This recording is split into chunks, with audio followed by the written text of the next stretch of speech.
on the issue, some of them, and even there's a mention of some of them accepting the view, but really they didn't hold that view. And there's some Jalil al-Qadr ulama in that time who did that, but they knew that if they accepted it, they'd be killed. Yeah. So in order to save their life, they did that. But then you have Ahmad ibn Hanbal. Yeah. So we need both ulama, because if we didn't have those ulama, like the ones who remained silent on the issue, then Islam, the Aqidah of Ahlul Sunnah wouldn't spread. Yeah. And if we didn't have the ulama like Ahmad ibn Hanbal, who gave his sacrifices and took the lashes and took the difficulties, then the truth wouldn't profess as it did. And today we have the correct Aqidah. And is this day and age also, when we have opinions of other people, we should realize that there are options that Islam gives, and all of the opinions are valid. Like, for example, some ulama who accepted it but only by tongue, others remained silent, and others went ahead and faced it. So that's another, especially for the religious community, especially over the last few days, me myself, I've been to different organizations, different masjids as well, for some other reason, but the topic kept on coming up regarding the opinions that some Muslims have of others, especially the religious community. Being a religious community, we call ourselves religious, but we're not learned. And as you say, fiqh gives you different options. And because we're not learned in those other options, we think whatever we're told, the one thing that we're told, that's the only correct I just want to clarify something there. Jazakallah for that. This is why we and our public has to make conscious effort to learn Islam. That, especially that amount which is obligatory upon us. Because what you're mentioning there is correct, in the sense that when it comes to secondary issues in Islam, like the fiqhi issues, then there is always a window of difference of opinion. The mujtahidun in over the centuries have differed, and what saved these four schools, meaning what saved the Muslim ummah, was still granted them unity in the secondary issues, even though people pray completely differently. Could you imagine that? Like the most fundamental worship is praying your salah, and there's four different opinions in the Kaaba. You've got around the Kaaba, you've got four different styles of prayer that you're seeing. But what's kept the unity is at the end of the fatwa, imkanul khata. So this is the position of Abu Hanifa with the imkan of khata, with the imkan of being mistaken on this issue, and Shafi'i may be correct. When Imam Shafi'i is giving his position, it's with imkanul khata, the possibility that Shafi'i may be correct and Abu Hanifa's position is the correct position. That imkanul khata, that probability of mistake is what saved the unity of the ummah. But these are always in secondary issues. In the primary issues, in terms of aqidah and our belief, then these things are concrete and clear. Sometimes I think both of them get mixed up. In the sense, for example, only the other day, I met somebody who said, I only believe in what is in the Quran. And I said, there's only 3 salahs mentioned in the Quran. And she said, well, 3 are farz, the rest are optional. So some ulama say that's kufr, and others say that's just an ignorant Muslim. See, the challenge that we have today is, I think the challenge we have today is, because we're living in a liberal world. And liberalism is obviously the fundamental view of the West, and what you're finding now is that liberalism is creeping into Muslim communities as well.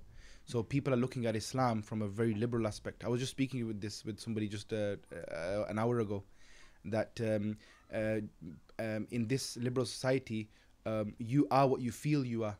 What you believe you are, then that's what you are. So people are using that analogy on Islam, saying what I feel the Quran says, that's what the Quran is. And that's a very difficult situation to be in. And the only way that we can save the situation is that we traditionally teach Islam to the public, and we can reach out to the public. Maulana Qamar Zaman Azmi Sahab, our Imam from Manchester, they mentioned that, traditionally people, they were like wells. Traditionally ulama were like wells. What does that mean? Meaning, if somebody was thirsty, they would make an effort to go out to that well and take the water from it and drink and quench their thirst. Today, people are still thirsty, the wells are still there, but nobody is going to the wells. The dynamics of the world's changed. So what do? Do we complain about those people who are going to die because it was their fault for not going to the wells? Or are the wells going to transform, become clouds and go over them and shower rain upon them? That's the challenge that we have as a new generation. What we're doing right now, are we in the podcast? Huh? People are not really reaching out to the ulama. We're having to reach out to them using every medium of conveying a message possible. Exactly. And the people who will do that are the brave people who can make that change and see if one mechanism of propagation, or if one mechanism is not working, then should we try another one? It's very difficult to do that, and those who are doing that, it's very brave of them using. But is this the best method? Allahu a'lam. As regards methodology, we're doing an active... I think we should take a step back and define an alim, because when in the community you ask, and I always try to, in the last few days meetings as well, what I've been trying to do is have ulama sit down with the community, just over chai shai gap shop, just so that they get to know each other. And when you ask the community to come and see the ulama, they have their definition of ulama. Like, for example, an alim, it should be one who pleases Allah only, fears Allah only, tells the truth even if it is against him, and has suppressed his ego. And they said, because we're not finding that, where are the wells? What comes on to that? So the thing is that we need to define an alim not just according to the information in the brain. We need to define an alim according to how the person's character or tarbiyah is, because you can't see inside of his heart. You can only know what's in the brain by the tongue, and how they relate to other people. I think one thing is we have to obviously take a step back and ask the question that why do we need the ulama? That's the first question. I think before we all know why. If we went one step back and we logically worked it out, meaning one logical conclusion to another, we'd obviously find that, first of all, we need ulama in order for our salvation in akhirah. They're going to teach us the deen, we're going to act upon deen, and based upon that action, inshallah, we're hopeful to Allah that He will accept our action, we'll go to paradise. Ultimately, it's His mercy. This is the need for ulama. So an alim is somebody who's sahib ilm, he's got knowledge of the deen, and he's disseminating that, meaning even if he doesn't disseminate, he's still an alim, but he should be disseminating that to his community, granting them salvation, helping them to gain their salvation. So that's an alim. That's what an alim is, sahib ilm. So an alim, Imam Ahmad Rida Khan, he mentions as well that an alim, even if an alim is sinful, his qadr and respect is still required, because he's like a candle burning light. So even though he's burning himself by not acting on his ilm, but he's still disseminating light.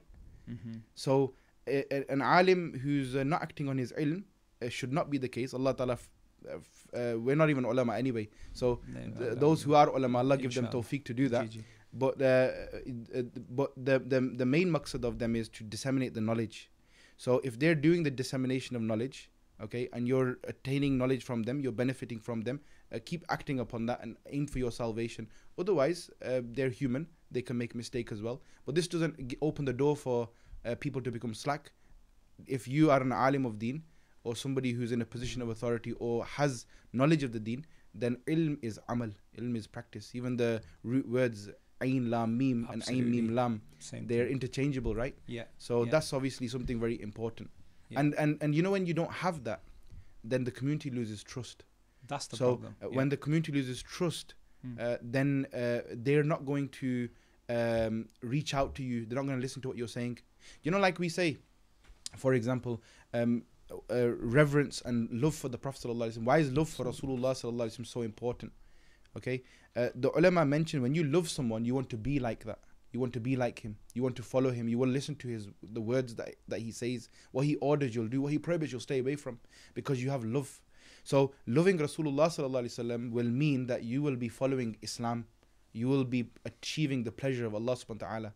So ulama need to, meaning people who are in positions as imams today, okay, We have no right to speak about our ulama, but people who are imams and in positions of authority, teachers today, we have to recognize that if the community respects us, and if people have love for us, meaning they honor us, they like us, and they're good to us because they see that we are acting upon what we say, then this will make our dissemination of Islam and knowledge easier, because people will then follow us. Yes. And we make mistakes, and we ask Allah to forgive us, and we should refine whenever we do, and we should keep going, inshallah azza wa jal. It's a very sacred path for the one who's in that position to teach the deen of Islam. I mean, when we talk about imams, as you mentioned, we're talking about Imam Hussein radiyallahu anhu today as well. Him being a role model, he's not masoom, he's infallible. Yeah, so we're not saying that he's infallible. So the point is that we call him an imam as well, but he's seen as a role model. And maybe you can expand on why he's seen as a role model, so that the ulama of today follow that role model, so that then they can disseminate knowledge and people will be attracted towards them. Sayyidina Imam Hussein radiyallahu ta'ala anhu, who you remember is that individual who was under the blessed cloak of the Prophet sallallahu alaihi wasallam. Meaning when the verse of Tathir was recited by the Prophet sallallahu alaihi wasallam, إنما يريد الله ليذهب عنكم رجس وأهل البيت ويطهركم تطهيرا, meaning his inclusion in Ahlul Bayt is we find from this narration where he was also placed within the cloak. He was somebody who had proximity to Rasulullah sallallahu alaihi wasallam. He was a sahabi, he was a companion, he saw the Prophet sallallahu alaihi wasallam. His taqwa was high. He was somebody who saw the Prophet sallallahu alaihi wasallam. Sayyidina Ali was his father. Imam al-Asfiya, Hadr Qarrar was his father. Sayyida Fatima. I remember an example a wise man was given. He was describing that the tarbiyah of a child is taken from the environment he grows up in. I was going to make exactly. And the example he gave was something that we could probably relate to in terms of scientific ways as well. That the Earth, we know that it takes gravitational pull from the sun and the moon. The example he was giving is a child is like a planet. Yep. And it has all these other planets that are circulating around that. Yep. And if you have the right gravitational pull, you'll have a good tarbiyah. Exactly. And if you have the wrong pull, you'll take him completely away. Exactly. So and the grandson of Nabi alayhi salatu wasalam, obviously seeing the Prophet sallallahu alaihi wasallam at home, whilst he's praying, they're climbing onto his back, they're running through his legs, sallallahu alaihi wasallam. All of this is happening. And then, of course, Nabi sallallahu alaihi wasallam expresses his love towards them as well, which in the long run gives him that tarbiyah aspect. We were talking about Imam Ahmad ibn Hanbal before, and the ulama, he took the path of azima. He didn't take rukhsa. And Sayyidina Imam Hussein radiallahu ta'ala, as you would see from his life, he didn't take rukhsa like some of the companions and many of the Ahlul Bayt did of that time. He took the path of azima, which was to go and confront Yazid, rather than sitting back home and allowing things to be letting things be the way they are. He took the path of azima and actually stood up. Talking of what was mentioning here as well, the character of the ulama, you either sit back and allow things to be they are, or you try to actively do something about it. And first of all, as we were mentioning, the tarbiyah aspect, you start with yourself first. Yeah. I mean, the most astounding ayah in the Quran that I see on this subject is Ya ayyuhalladhina amanu lima taquluna ma la taf'alun. Why do you tell others to do things when you don't do it yourself? Yeah, absolutely. That holds every single one of us accountable. And in particularly those people that are in position of an imama. They are either leading the salahs, they sat on the mimbar of the Rasul sallallahu alaihi wasallam. They have more accountability than anyone else. Yeah. So I want to say two things there. First thing is, the way the conversation is going, it seems like we've got the ulama in court. We're not. If people in your community do see people like Aimma, if you ever come across, weaknesses, we need to look at ourselves. So the ayah that he recited there, why do you say that which you do not do? We're all accountable for that. People who go and benefit from ulama are accountable from that. So point number one is, alhamdulillah, the ulama are there for us to access, and we should access them, and they are respectful people. And secondly, that point of tarbiyah he mentioned. So Sayyidina Imam Hussein is grandson of Rasulullah sallallahu alaihi wasallam. His father Sayyidina Ali, his mother Sayyidah Fatima, his elder brothers Hassan, Sayyidina Imam Hassan, and he's practically growing up around the Sahaba.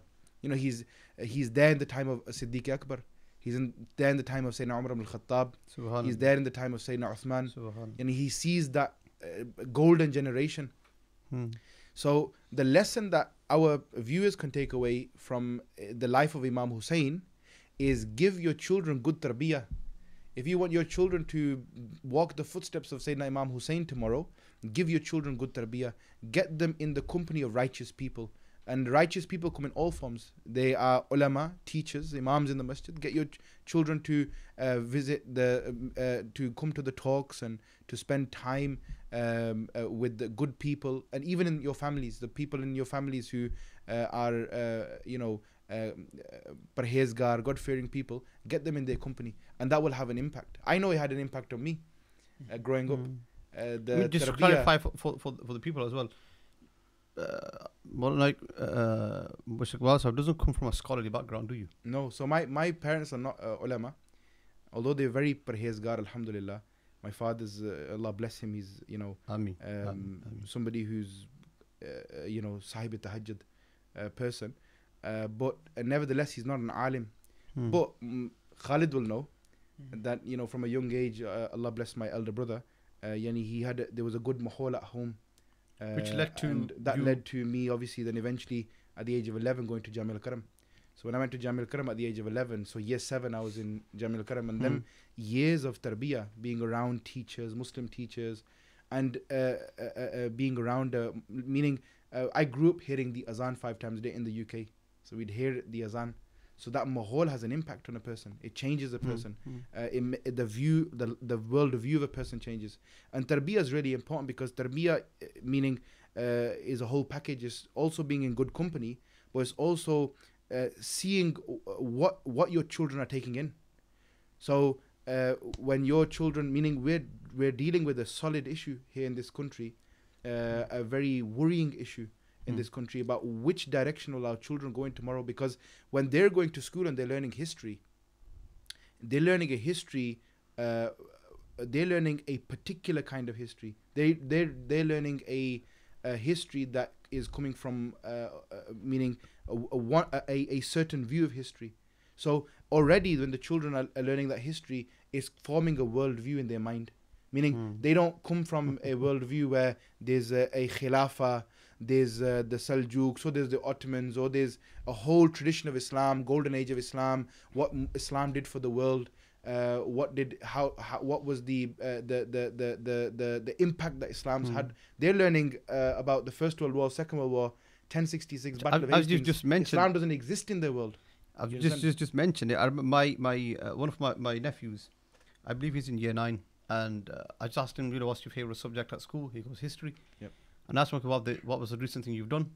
They said we were discussing World War II. Exactly. I said, okay, do you know how many Muslims took part in that? Yep. Do you know how Muslims got involved? Yep. And the impact World War II had on the Ottoman Empire? Yep. And the falling apart of the Ottoman Empire? He goes, I was never told that. Yeah. So I said to him, look, your homework is, I was going to meet him after, we meet almost weekly. By next week, I want you to go do your study on YouTube, find out what was the contribution of Muslims in World War II. And he actually got back to me. And he was shocked to the core that, look, it's never been taught to us at all. I said, look, when the West, when the Muslims were in their golden age, where was the West at that time? Have they ever discussed that? And people don't understand that. They were in the dark ages, weren't they? Exactly. We were in the golden age. And people don't understand that, that just that piece of information, it is a turning point for what we have seen in the last 100 years. It's a turning point. When you learn that because Salahuddin al-Ayyubi rahimahullah opened the routes, the pilgrimage routes to Jerusalem. So number one, meaning peace with other nations. Yes. Okay. So there's not violent Islam. Okay. And number two, so he's allowing people to come and visit, Christians to come and visit Jerusalem. And number two, they're coming there and seeing the dynamics of the Muslim world and all the glory that exists there, and they're going back and impacting Europe with it. Of course, just to learn that as a 10-year-old child has a lasting impact. And not just that. And then I said to look, another thing, you know, when Britain was at war with the entire Europe, who was financially supporting England? What was allowing England to survive when you've been cut off from the entire Europe? Yeah. We have now documented proof that it was the Muslim kings at that time and the Muslim world which was supporting them with food supplies and with wealth.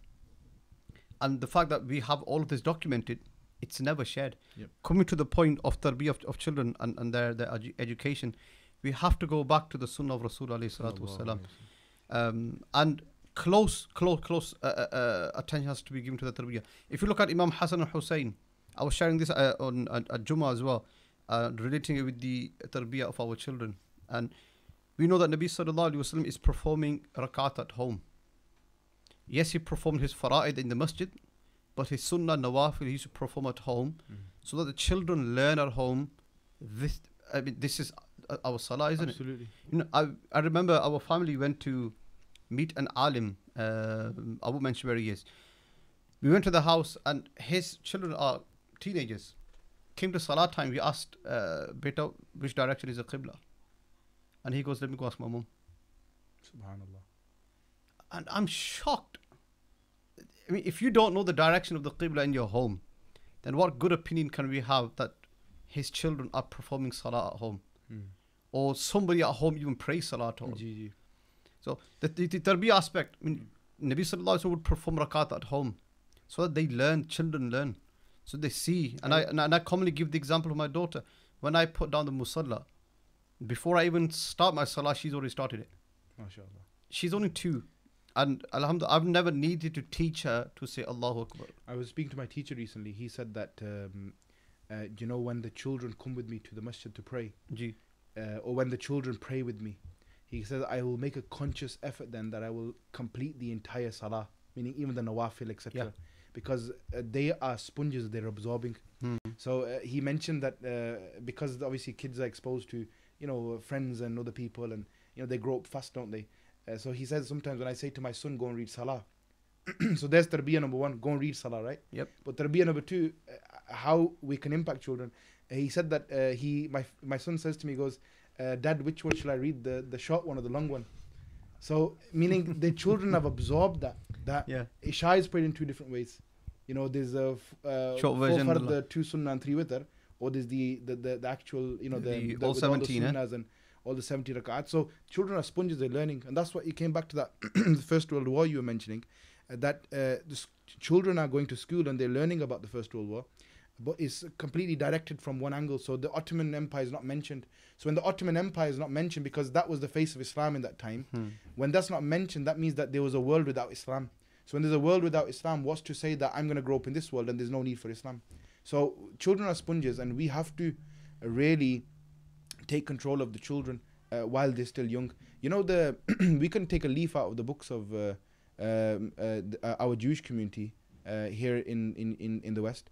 They don't allow their children, generally speaking, meaning they'll make sure they've got private schools for their children. Of course. They have entire communities they build for themselves. Exactly. And they will make a conscious effort that their children don't, generally speaking, again, I don't want to, particularize and say everyone's doing this, but generally speaking, especially in Prestwich side, they've got schools set up for their own children, and they will make a conscious effort that their kids are around people of their own community, Jewish community, until at least 16. Because until 16, that's your formative years. Yep. So Muslims have to also think that until the age of 16, what are my children doing? You know, even according to the law in this country, if you go onto the government website, they will tell you that children under the age of, 16 should not be left alone. This is why even in break times and lunch times in school, there's staff who are observing what the children are doing. But we have children who are 10 years old in our homes, in their bedrooms with iPads, with iPhones, with mobile phones and all these other gadgets. We don't know what they're watching. And the way Facebook, YouTube is designed is the next video. And you have people, children in our community, because this is our experience from as imams, that we have children who as young as 16 who are watching videos of Richard Dawkins and atheism and kufr, and they're being impacted by it. I've had children leave Islam in front of me and debating me on Richard Dawkins videos and some of the arguments on atheism. So where were those parents? When I find out, I go back, especially this one child, when I went back to find out about his family, what we learned was that the father doesn't fast. There's no prayer, salah really in the home. So the tarbiyah that you're going to give your children, the environment that you're going to give to them is what you can expect the final product to be. And that's what the lesson we can learn, meaning what we can take from Sayyidina Imam Hussein radiallahu ta'ala anhu is that sacrifice for Islam. Yani, it didn't just it's happen. Not we sit here, right? We sit here and we formally we're talking about it's Muharram, we're talking about Imam Hussein and his sacrifice he made, and we make the speech and then we make Fatiha, we have langar, we go emotional, home. Sit down and just think about that sacrifice he made. Think about that sacrifice. His children were there in Karbala. His family was there in Karbala, and he did it just for his grandfather's deen. That's the ultimate sacrifice. That is something that you can't, it's shameful for us to speak about it. I feel hypocritical speaking about the sacrifice of Imam Hussein. In other words, he did it selflessly. It was completely for the sake of Allah and the Rasul sallallahu alaihi wasallam. He did that in love for his grandfather, and that's a loyalty that we don't deserve to speak about.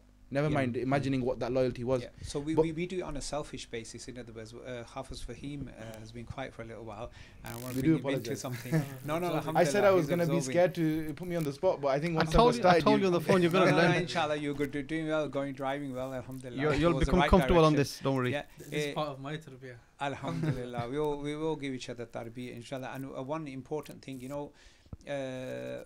though we do come across people, we talk about being with righteous people, we talk about doing tarbiyah of the youth, and then we talk about youth centers. We should have parent centers as well. We should have ulama centers as well for tarbiyah of the entire. But again, for our parents, we should appreciate that even though they're not religious, we should still respect them.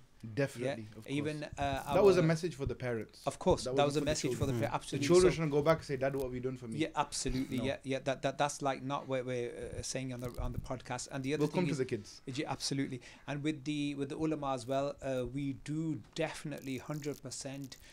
Even if they're old and ill now or not doing anything, we recognize the contribution that they made and the sacrifices that they made. We can't make those sacrifices. It was because of them that we were taught the deen as well, and our parents, So we recognize what we're trying to do, and one of the things we try to do on the podcast regularly is look at the reality on the ground and not make things up in our heads and think, we think, wishy-washy, it's like this. No, let's look at reality and let's look at what the problems are, what the practical solutions.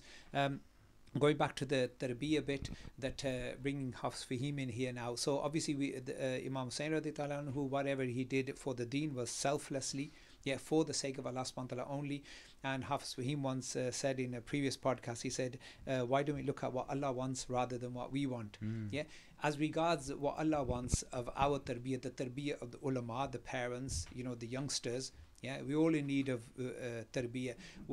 How would you contribute towards that? What would you say regarding the real tarbiyah that should be given in this time and age in the UK here and now? Rather than going towards other lands and other places and other times, how do you think, and I'm talking about the ulama, and I'm talking about the parents, and I'm talking about the youth? It's a difficult question you asked. Well, you were quiet for a long time, so I had a break. What I would say is the focus of tarbiyah, what does Allah want from us, is the focus of tarbiyah. How should we conduct ourselves? We go back to the Quran, as we always do.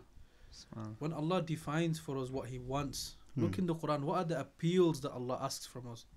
He indicates us towards أَفَلَا يَنظُرُونَ إِلَى الْإِبِلِ أَفَلَا تَعْقِلُونَ أَفَلَا يَتَدَبَّرُونَ. Allah is asking awareness on our behalf. Be aware of your surroundings. Be aware of the Creator.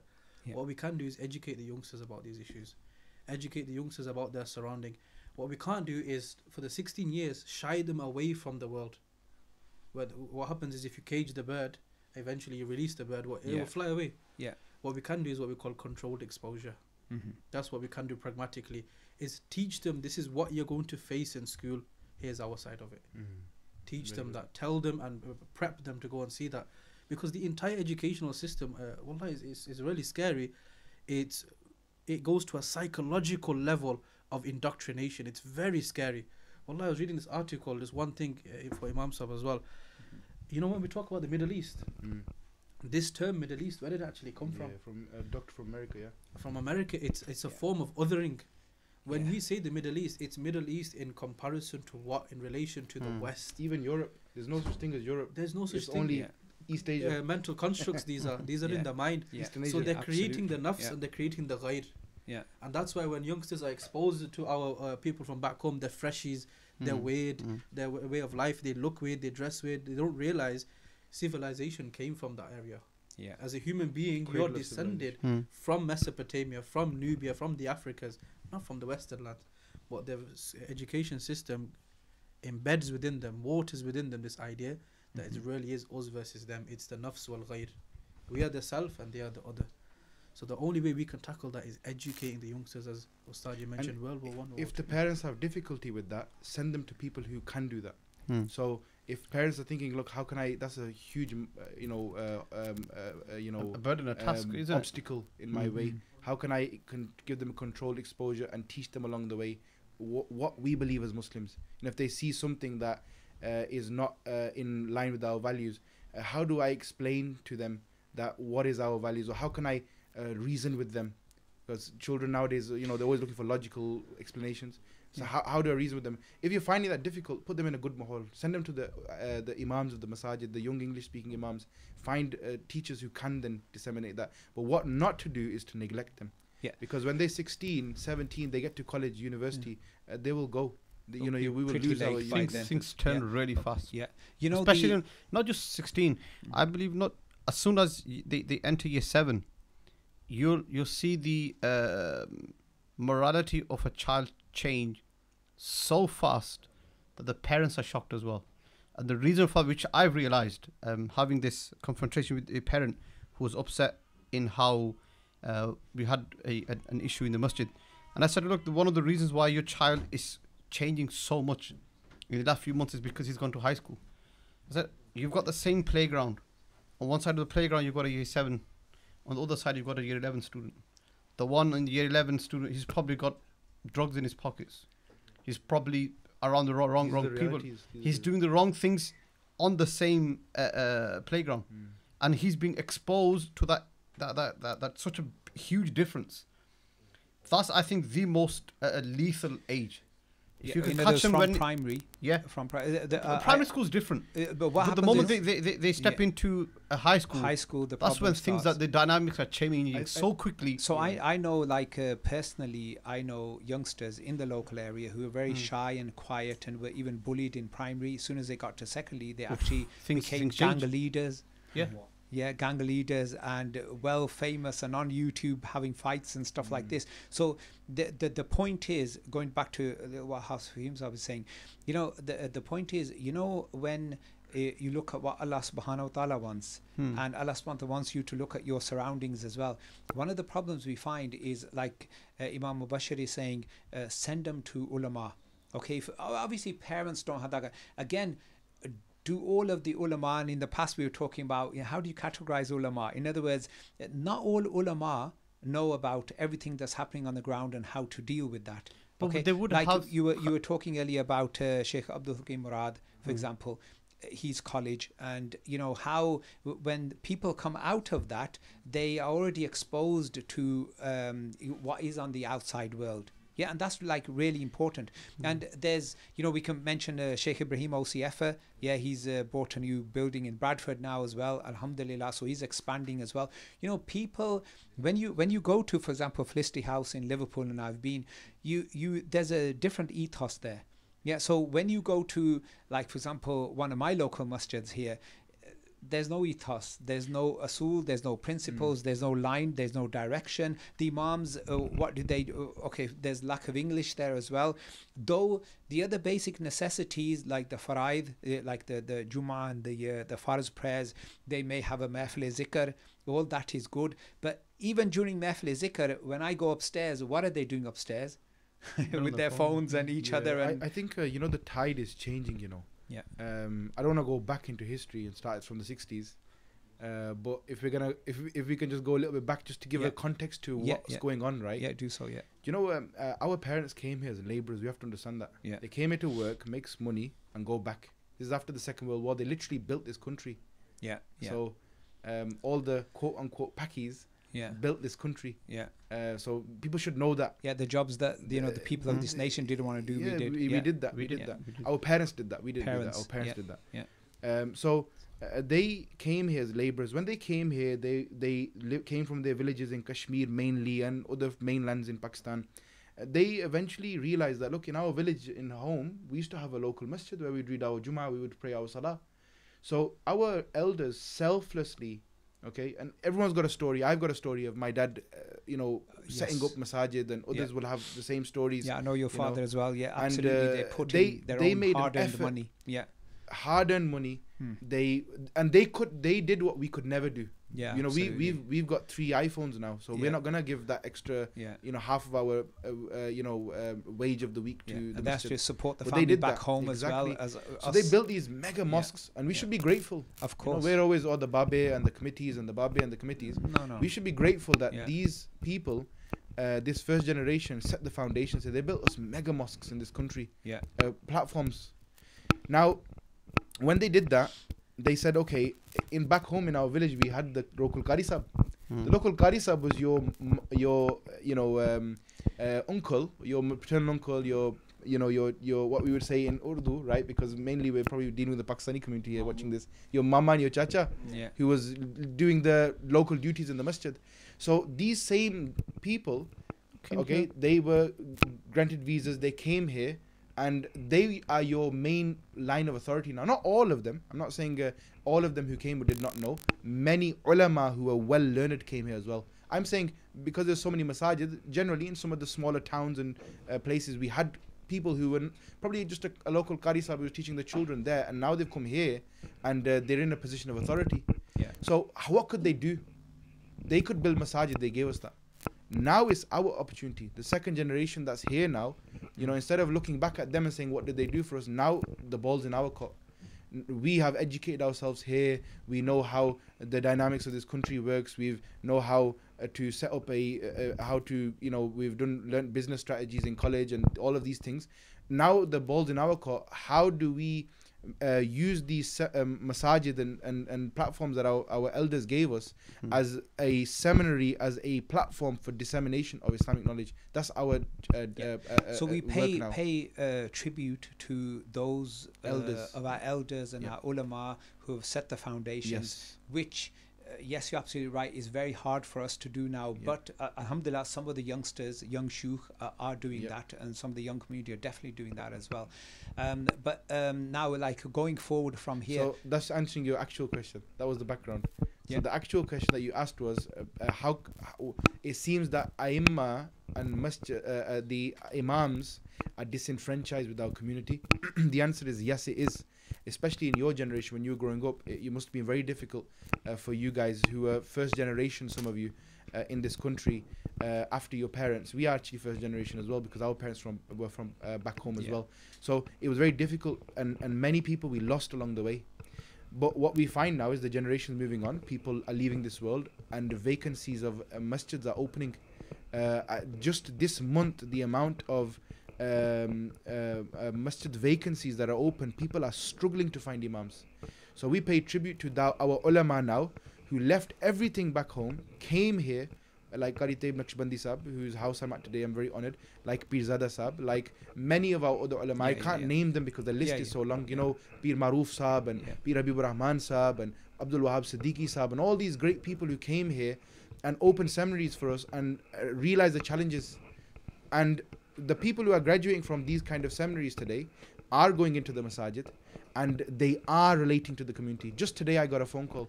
There's an imam in Sheffield. He's also a colleague, and I was very fortunate to teach him Nahv as well. So I have that fakhr because the work he's done is praiseworthy. Phenomenal, in Rotherham, I believe, or Sheffield. And he's recently left the masjid, and the community is crying out there. People are calling the committee. One person rang him and said, I moved my entire family from one place to come here so we can be with you, and you've left the masjid. So engagement is taking place. It's inevitable it will take place. So those of us who have this position now, imams who are now in this position now, who are able to engage our community, we need to now really gear up and look at what our teachers used to say. Look for what is the demand in the society. What is the society crying out for? What do they need? And you go and become that need. Absolutely. In other words, you look at the demand and then you train yourselves with certain skills in order to meet the demand. So it works both ways. Yeah, absolutely. So for business, supply and demand. Supply and demand, absolutely. So, but I think one of the things that we definitely have to do, which we would all agree probably that is pretty lacking, we are losing a lot of our youngsters and it's on the increase, and the figures aren't going down, they're going up. This is the problem. Yes. So now supply and demand, what do? You have to go out there and look at grassroots, what's actually happening on the ground. Grassroots. Once so you've seen that, then you come back and you think, right, okay, what skills and talents do I need to learn? What areas of knowledge do I need to learn to have myself accepted by that community, so that I'm an attraction for them to come to, just like they go to all the haram attractions. I'm like the halal attraction for them to come to. And then how can I then build their character? Yes, of course. Absolutely. So the thing is that's the area that's lacking. Otherwise, the figures should be going down. If you, and of course, as you rightfully said, we don't have. One of the things I think is really unfair. One of the things that I hear, how many ulama, for example, do we have in Manchester? And look at the population of Manchester. So the figures are going to go up. So it's unfair to blame the ulama, like totally, you know what, you're not doing your job, because there's not enough ulama. I mean, really, like in a class, if you have one alim teaching 30, it's not going to work. You need between like 12, 15 max in order for them to do proper tarbiyah. We discussed this in the past as well. But there's so many in the masjid. So now what we need to do is educate the community. This is, I think one of the problems is, we want to teach the children, but we don't want to teach the parents. And I remember once we, in Jam Rasulia, set up a class for the elderly as well, which sort of disappeared very fast. But the thing is that, you know, the elders need to learn. They also have egos. They also think, oh, you know, like we're parents now, teach our children, so we're okay. But no, you need to teach them also. You need to teach them also. There's two good books actually to buy, you know, while people are here. One's called The Ideal Mother, and one's called The Ideal Father. By Al-Quran Publications. So they can buy that if they're probably thinking, how do I become a good dad? You can buy that book. But what Qari Sahib mentioned there earlier, just touching on that point, he mentioned about the kids are going to high school and they're being exposed straight away, and there's a change in mentality immediately. The challenges are two types. There's two types of challenges. One is i'tiqadi, which is terms of belief, and that's on many levels, like from iman and kufr to even different sects that are teaching different kinds of interpretation of Islam. These are many levels. And then you have amali, which is in terms of action. Now when the kids are going to high school, the action, because there's such a jump from primary school to high school, people, they're exposed to different actions because you're hormonal change, you're growing up, you're interested in different things, so there's an immediate change in action. But what I want to say, and this is something which is unfortunate, that is in our time, meaning when I mean in our time, I'm talking the last 10 years, we have an i'tiqadi problem, a belief problem that is also an issue for our children, which doesn't exist no longer in university. In your time, it was in university. You would go to university and you'd be exposed to different groups and ideologies. And until then, ignorance was bliss, right? Now we're dealing with that from children who are very young. Meaning we're talking in primary school now. There's I'll give you an example. In Kuba once, after Jummah, I got the committee said there's a woman on the other side who wants to speak to you. So I said fine. So I go to the other side and there's a woman there, and she was almost into tears, and she said that my son went to school the first day and he's come back and he's asking me, does Allah exist? Allahu Akbar. And I seen him and he was only 10 years old. Subhanallah. So exactly that issue. And this is so, one of my teachers I was speaking to recently, he said, I feel sorry for the kids today. He goes, all meaning this is for those imams who are younger than me. I can't say to the ones older than me, but anyone younger than me, this is a message from me and every one of you out there. We need to feel sorry for the kids in this society. They are being exposed to Islamophobia. We never had that. We had racism, and we had racism. Really, we grew up with maybe. Some of us the may have only one that exposed to. yeah. We didn't really have Islamophobia at that time. It was more of you're ethnically Indian or Pakistani, if we ever got anything. And we were exposed to maybe some bad habits.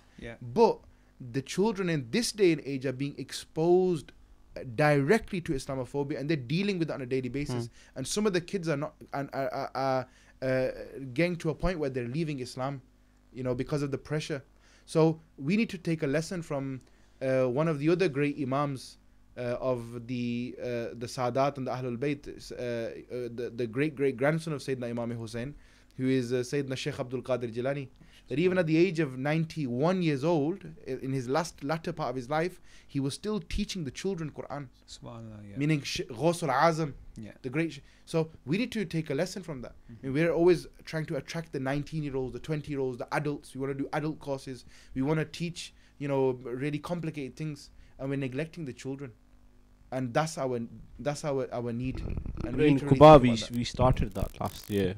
Perhaps Fahim would know, but COVID kicked in, where we had this scheme. We started from Quba, and then we went on to other masajid, where we bring the children into the masjid on a Friday night, where they will be, we'll talk to them about certain issues. Then they'll put into small groups, in their own groups, and a certain scenario will be put to them, and they would have to deal it themselves. When we're not teaching, they're dealing it within themselves. Very good. Yeah, and then after that, they had their own games and PS4, PS5, whatever. Okay. They had that. And we started from Quba, we went on to Shah Jalal, but COVID kicked in. Look at the tarbiyat of Hassanain Karimain, Sayyidina Imam Hassan and Sayyidina Hussain. We've all heard the famous story, the mafhum of the story about the man who was making wudu incorrectly, and how they were able to imagine the tarbiyah. Of course, we can't even imagine the tarbiyah. Who's teaching them, right? But look at them with the mercy, the wisdom, with how they correct the mas'ala, but they don't offend as well. And they're young. Hassan and Hussein are young. How are they able to do that at such a young age? And that's exactly the point. We have to really gear up and not neglect the children. And this is something that for imams and some of his ulama and imams sitting here as well. Yeah, and also committee members as well, to realize that there is a need, and not to stand in the way of any of the ulama who know how to and wish to do the tarbiyah at a young age, at like primary age. Not just do tarbiyah, but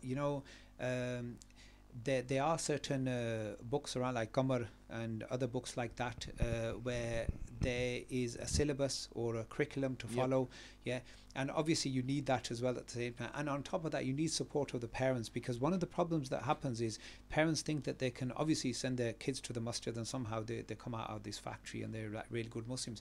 But the most of the time that they spend in the evening is with the parents. Even more than that, the time that they spend is schools. So one of the proposals that a number of us are giving is we should have our own Muslim schools where you teach UK education as well as it's a demand that that's such a demand that it can't be emphasized enough. But unfortunately, as a Sunni community, especially in the UK, we unfortunately after 45, 50 years we're not there yet, which is very sad. And there's a huge need, because I know the benefit going to an Islamic school. You went to Jamia Al-Karam, absolutely. I went, obviously, I did my high schooling there. I know the impact it had on me. It changed my life. But another argument that we've had this discussion with the ulama we sit with quite often. The common argument they put forward, and I buy into it as well. Our children are only at school for 6 to 7 hours. Let's say max 8 hours. The remaining 16 hours, where do they spend that? The weekends, where are they spending that? Every 6 weeks, we have a 2-week mid-term break. Those 2 weeks, where are they spending that? At the end of we have winter break for 2 weeks. Where are the children spending that time? If you look at the summer holidays, where are they spending that time? Agree. If you look at it, I believe parents are shifting that burden from their shoulders onto the school and blaming the schools that that's where the wrong tarbiyah is coming from. But in reality, they only spend 8 hours. Only a portion of that time is spent here, but the remaining 16 hours a day, weekends, holidays, all that time is being spent at home. I'd have to slightly disagree. You know, like if you add up the hours that they spend in the entire year, it's nothing compared to how much they spend at home. What you do is say it's only 8 hours. Those are the optimum 8 hours of your day being spent there. Absolutely. Then you're tired, you're eating. How much time do parents have in the evening look after masjid? I think, the thing is obviously because people are viewing as well. So we need to give optimism, right?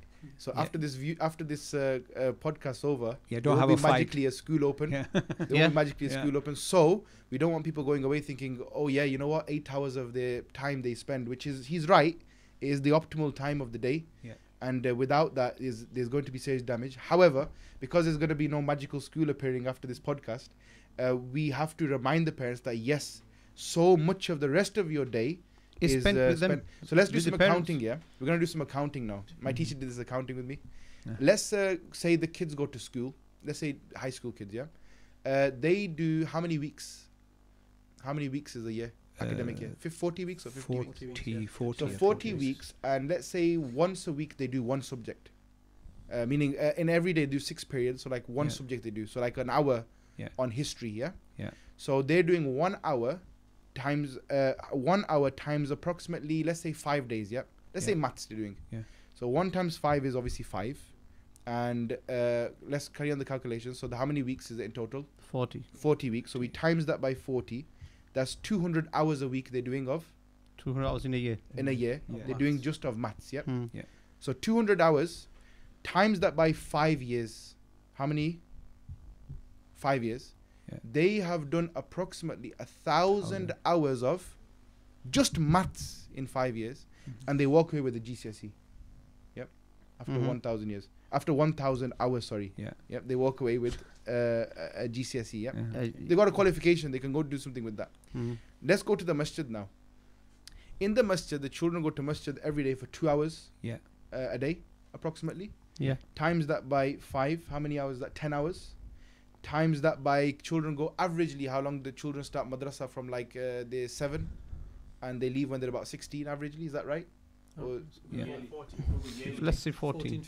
So they do yearly first. Well, very good. So let's do yearly. So they do averagely, let's say 40 weeks as well. They do more. So let's say 50 weeks. They only take 4 weeks for Ramadan off. What do we? 4 weeks for Ramadan. So they do that, the masjid is on. So let's say times 50. They're doing 500 hours a year in madrasa. Okay. Now 500 hours a year, and this is over how many years? So let's say 7 to 16. Just to be on the 7 to 14. Let's say 7 years. Let's put 7 years in. So we times that by 7. They're doing 3,500 hours of madrasa, and they're only doing one subject, which is Quran. And after 3,500 hours, children are leaving madrasa and they don't even know how to read Quran properly. They don't even know how to read Quran properly. Allah. And if you take a fourth of that, a quarter of that time, they're walking away with a GCSE of such caliber, meaning of such a status that they can become chemical engineers with that GCSE. They can go away and become doctors and mathematicians and politicians and whatever the other skill sets are out there. They're walking away with that. So we do have to bring ourselves to account. What are we doing in them we think it's only 2 hours. Is 2 hours not enough time? Look at the opportunity that we in that responsibility have. And we are going to be asked by Allah subhanahu wa ta'ala that what we did to them children's time. In that much time, 3,500 hours, you could make a semi-small alim out of that child. He could walk away, not just learning Quran, Islamic studies, preliminary dars al-Nizami, even speaking Arabic he could walk away with. He could even walk away at least, if you work out the hours and things. One of my teachers worked out the hours. And he created a syllabus, and he said that even children in that amount of hour is possible for them to even be reading at least up to Sharh Ma'at Amil in Arabic at that age with the Quran and Islamic studies. And why is the need for that? Because other groups, by reciting verses of the Quran and reciting ahadith, they're taking our children away from us. And Ahlul Sunnah, the aqaid of Ahlul Sunnah, there has to be some level of understanding to understand aqaid as well. And simple verses that are for the mushrikeen that are being applied on Muslims, right? How do you respond to that? There has to be a level of understanding of siyak and sibak, asbab and nuzul, all of these things to understand our Aqidah. And we've got an opportunity to teach them that, but we're not doing it. So the kids are going to college, and that's another problem. They're moving away from our madrasa in Blackburn, the Ubandis, and they're doing exactly what you're saying. Their madrasa is in the evening for like 4 hours. I've been there, visited that place. Yes. And their madrasa is actually certified as a primary school. So the kids don't go to school in the morning. They come to the madrasa in the evening. So I know a madrasa like that in Nottingham as well. And they what they've done is they have a madrasa. So the Bandi school of thought, they have a madrasa for Dars Nizami, and they also have high schooling as well. I believe it's in Nottingham. It could be somewhere else. I don't know if it's there today, but I know somebody who came from there once. And they said that the high school was only designed there to get the youngsters to start doing Dars Nizami in the first years. So he said we were in like year 10 and we were doing Usul Shashi, which is like a third year book in Dars Nizami. So by the time we got to 16 and graduated, it was like our life is Dars Nizami and to become a scholar. Yeah, absolutely. So but they said that they also do GCSEs. Yeah, so that's not promoting that school of thought or neither the school. Yeah. It's just a leaf we can take from that book into ours. So when we were in Jamia Al-Karam, which is in Nottinghamshire, in the Nottinghamshire area, in Retford, in Eton Hall, the same thing there. So we were in the schooling side. So we went to the schooling side, and the tarbiyah that we got from the schooling side allowed us then to have high aspirations about what to do later on. Like I wanted to become a pharmacist. Like that's what I wanted to be. I wanted to be a pharmacist. Before that, I wanted to be a dentist. I wanted to be a dentist. Yeah, that's like an aspiration I had, to be a dentist. And then it changed to becoming a pharmacist, and I had good GCSE results. I did really well, so it was not difficult for me to do that. But because of the tarbiyah that was there, it allowed me to make the right choices about my future, make a beneficial choice about my future, something that is going to be the best thing, which is to learn Quran and teach Quran. And that choice was made because of tarbiyah at home. So the parents who are watching in today, the hours that you have with your children in the evenings, on the weekends, all of this time that you have, don't take that time for granted. You can make and break your children, and it is very worrying. It is very worrying. Some of the basic principles of Islam. The reason why I mentioned this argument put forward. See, those ulama believe because they to an extent have been able to provide a controlled environment to their children. Their children are now acting upon the deen actively. They're actually preaching the deen. So their argument is our children lived and experienced the same schools, but why the huge difference? He said the only reason is because we spent time, educated our children, kept them in the right environment. That's the only thing you need. We know in the bigger picture of things, we won't be able to provide enough high school, Islamic high schools, or even primary schools that are upon an Islamic ethos. It's not going to happen. But what we can do is, as for the viewers, the message, like you were saying, that controlled environment at home. Yes, they will spend 8 hours at school, but as Khalid was mentioning, the right, take them to the right imams, to the right masjids. Just like we want our children to go to the right dentist, to the right doctor, we try to supply the best available. Why do we not make that active approach when it comes to teaching them the deen? Yep. Why is it just the local one, whoever's the most local, even if it's the weakest alim, let's suppose, God forbid me saying this, in our community, we send it to him because he's just around the corner. But when it comes to a dentist, a doctor appointment, we'll take him miles and miles away. That's okay. But when it comes to his Islamic education, because the priority is not there. Yeah, we have to look at our options as well. So travel, take him, like you were saying, take him to their talks, make him sit with the ulama. Yeah. Just like you were inclined towards the deen, and what changed your mindset from wanting to do dentistry and pharmacy to now becoming an alim of the deen? Yep. There was nothing stopping you from going out to university, having those degrees, making lots of money and becoming successful in this dunya, as the dunya would consider. Yeah. You made that sacrifice because of the environment that was supplied by your parents. Exactly. And that's exactly, I personally do believe, and I strongly would argue my side of the argument at least, that the onus falls on the parents. Yeah. Not really the society. Yeah. There is an aspect of it, but more on parents than anyone else. So this is why, even like the kids have just finished GCSEs. Yes. They got the results back. They finished the GCSEs a while ago, but they got the results back, I think, a few days ago. Today. Yeah, I think. Maybe it was yesterday, Thursday. I think Keir Starmer is obviously very furious with the education minister. He's got one over him because of obviously. This time around, yep. But anyway, so the GCSE results have come out, and parents are a lot more than our generation of parents. They're now obviously very concerned about their options and where they go. And I wish that and I hope that parents can really give concentration to the options as well in Islamic education as well. We have like a tradition, right?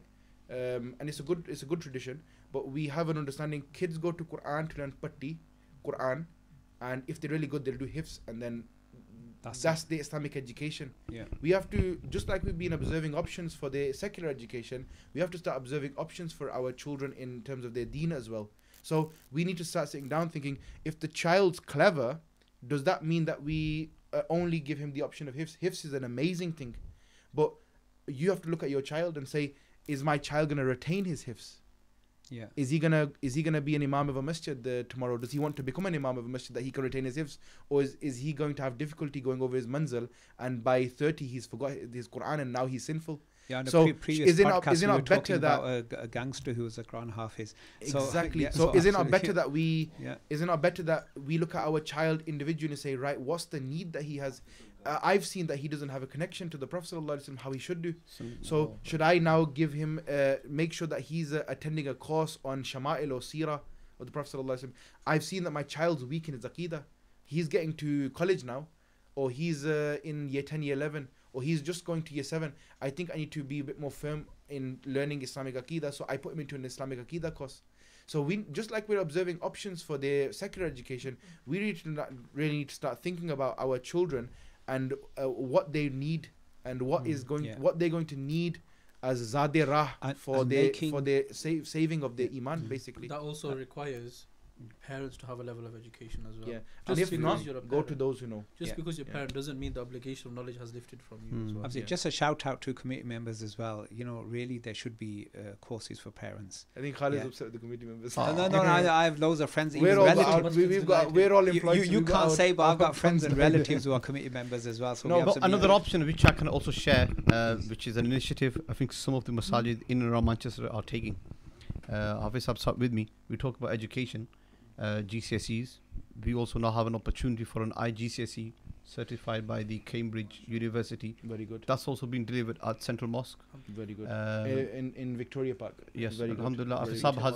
Has set up the entire thing he's put together. I also know Shah Jalal wants to do the same, and Molan knows that 3Meem, inshallah, they'll also be starting. They want to also start this in September as well, an IGCSE syllabus. So Islamic and Kuba as well. So like I said, many masjids are on board now. Options are now available. It's a matter of parents playing an active role now, becoming active in wanting to teach their children Islam, bring them towards deen. And it's a dire need more than ever before, knowing what the Western influence is coming in with the LGBT education and all that coming in. That's only one fraction of the pie. We don't even know what else is coming along with it. That's only a minor bit. That's I believe is a trailer to what's to come in the years. In the coming years. Do you know why they're doing that? I was reading the Daily Times yesterday. By 2030, the Muslim population in the UK will be 16%. 16%. And then by 2050, the biggest religion in the UK will be Islam. So all of this LGBT, whatever's happening, there's a reason behind it why they're doing that, and that is because they know Islam will prevail all of the religions. Sorry to cut you off. فَاسْأَلُوا أَهْلَ الذِّكْرِ إِن كُنْتُمْ لَا تَعْلَمُونَ.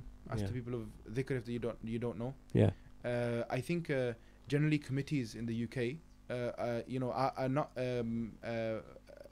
fighting with the imams to not do work for deen. I don't think so.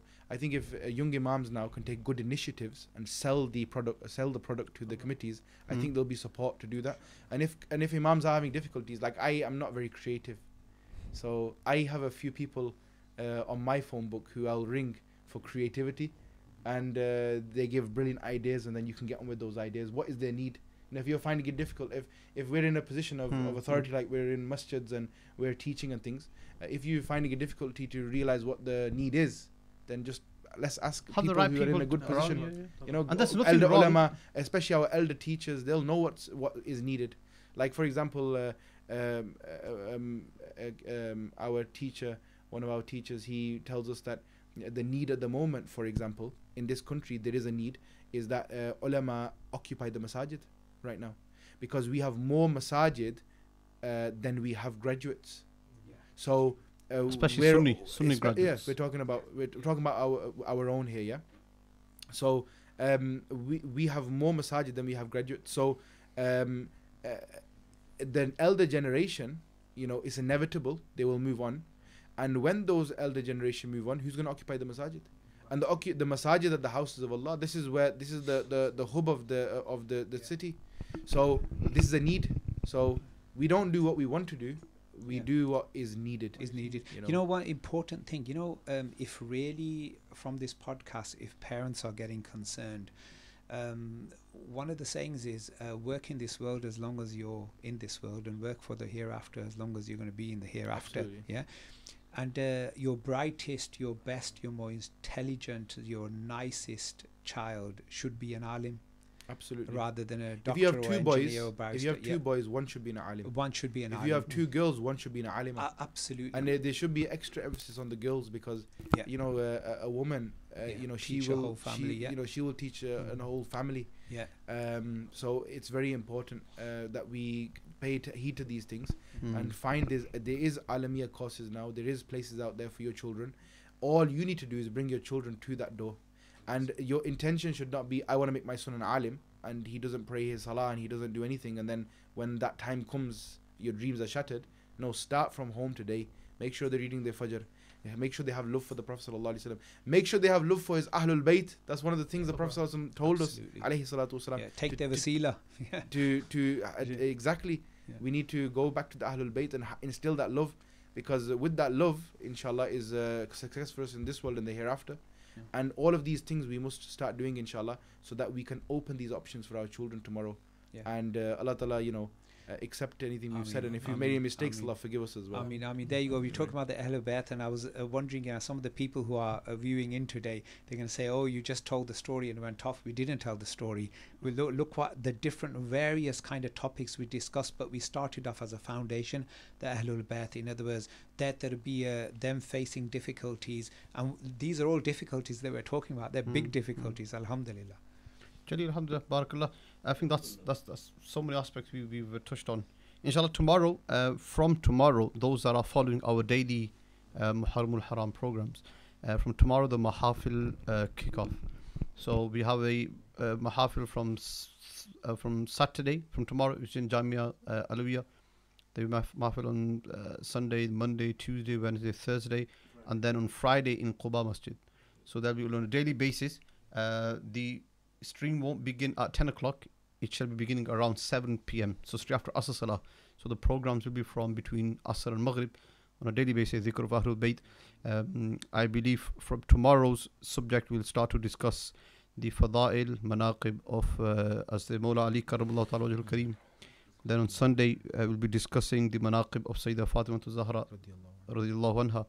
Then Imam Hassan, then Imam Hussein, and then leading on to the Karbala and mentioning of the stories and the lessons learned from there. So that's all coming up in the following week, and inshallah next week we'll be back with another subject, hopefully something different, something new, to keep the interest going, inshallah. So ma'as salam, assalamu alaikum wa rahmatullahi wa barakatuh.